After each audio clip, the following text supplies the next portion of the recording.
สวัสดีครับทุกคนตอนนี้เรากำลังจะออกไปหาเพื่อนครับ ตอนนี้อากาศกำลังเย็นดีสบาย ตอนนี้เพื่อนบอกให้ไปหาแบบว่าไปตั้งวงลิ้นหนึ่งทุกคนว่าเพื่อนมีอะไรให้กินบ้าง วันนี้ผมใส่ตู้ครับทุกคนตู้อย่างเดียวทุกคน ไปกันนะครับทุกคนรถมอเตอร์ไซค์เราก็แบบนี้คือคันเก่าๆแต่ไปได้ทุกที่ทุกคน ตอนนี้ผมก็อยู่ในบ้านผมกำลังจะออกไปแล้วทุกคนตอนนี้เตรียมพร้อมแล้วทุกคนหนทางบ้านเราทุกคนถนนหนทางกำลังจะออกไปแล้วทุกคนไปกันนะครับทุกคนตอนนี้เรากำลังออกมาข้างนอกเรียบร้อยออกจากบ้านมาแล้วทุกคนตอนนี้เข้าสู่เส้นทางแล้วทุกคน ตอนนี้ตะเวนกำลังจะตกอีกประมาณ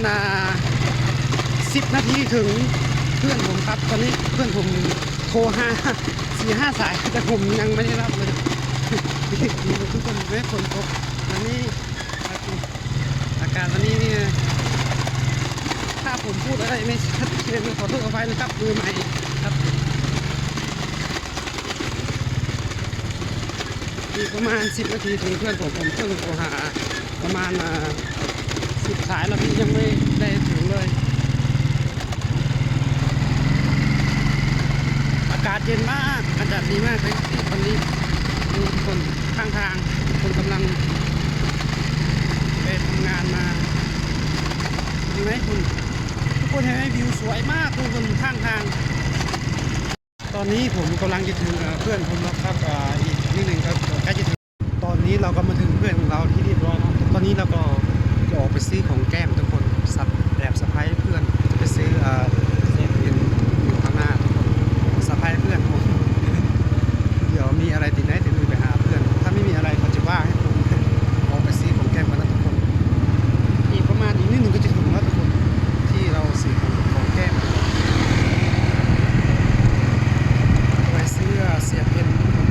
อร่อยมากร้านนี้เขาว่าผมกินประจำแต่อยู่ไกลอาจจะไกลจากบ้านผมนิดนึงซื้อประมาณเขาขายอาจจะแพงไปนิดหน่อย